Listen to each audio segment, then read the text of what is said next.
All right, ladies and gentlemen, we have made our muslin sloper with the pattern after we have been measured and our information was put into the computer. So the very first piece that I did was this top, the blouse.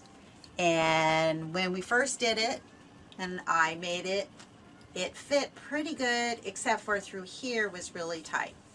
So my problem always has been in the shoulder areas. So Jenny went ahead and she just marked where they needed to be. And I think that was pretty much my tight part. Now remember, this is tightly woven fabric. It doesn't have give. So we took it apart, put it all back together again. The bottom was not quite totally even, so we finished that off, but voila, here is the muslin for my top. So we went back and we adjusted the pattern paper piece that I had done, so the next time I cut this top I will have it and it will be perfect. So that is the top. So the next thing I'm going to put on are the pants. So just hold on, be right back. Oh, and I wanted to show you, basically what we did. So I have my paper pieces from my pattern. So here's my pattern. There's that. My pattern pieces for the top and my arms. Everything's marked. And then I went ahead and laid that out. And I then drew my pattern pieces over the top of that.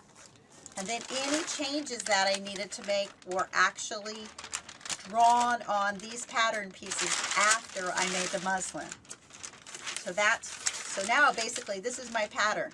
And if I want to change anything, maybe I have a blouse that I really like.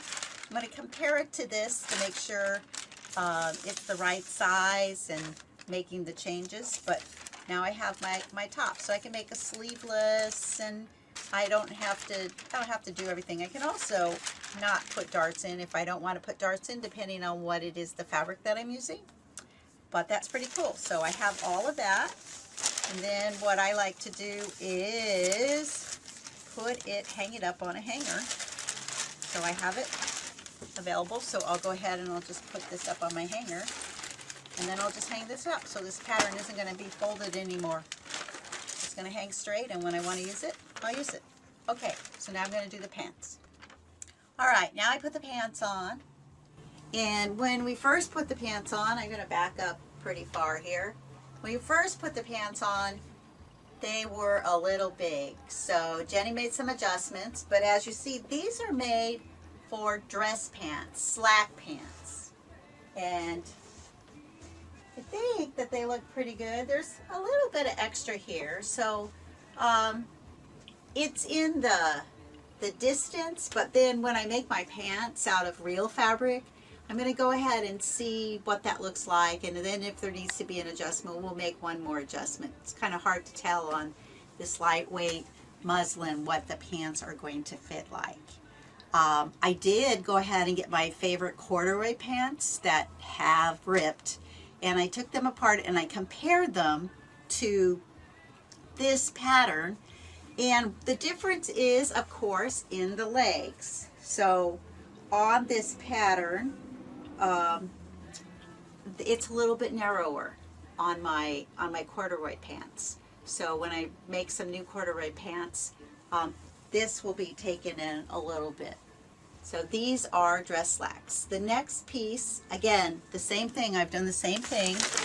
I took my pattern that was printed out from our measurements, and I went ahead and made the paper pattern with my adjustments, and then I laid that out, cut out the muslin, and then I have that, and that's going to be up on a hanger so I can always find that.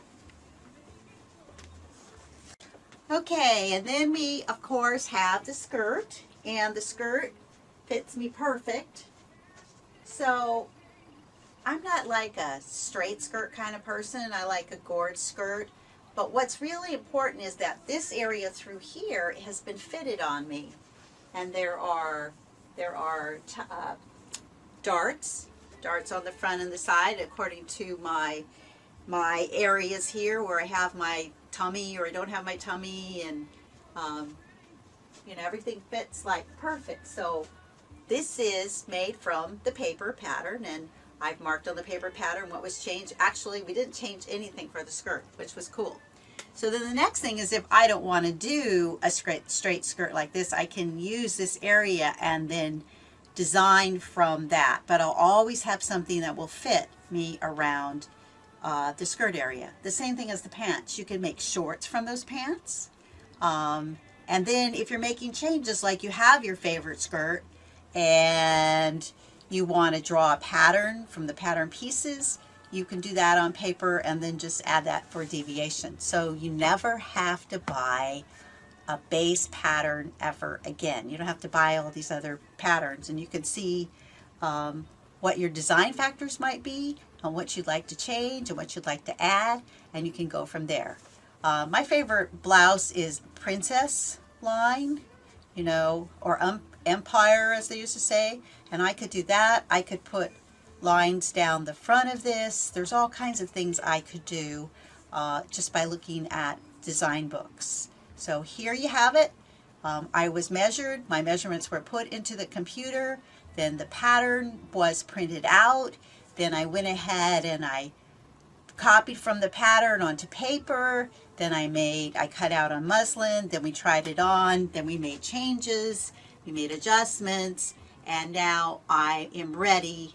I'm probably not going to use the muslin ever again, but who knows, I might sew something onto it and kind of go from there. But I have my paper pattern and that is ready to go. So that's kind of the process of when you get fitted and measured, and we do that for you. So the next thing I'll end up doing in future is I'll show you some of the items that I have made from this process of being measured and then having the computer print out my pattern. So stay tuned, and we'll be showing you more later. Have a great day.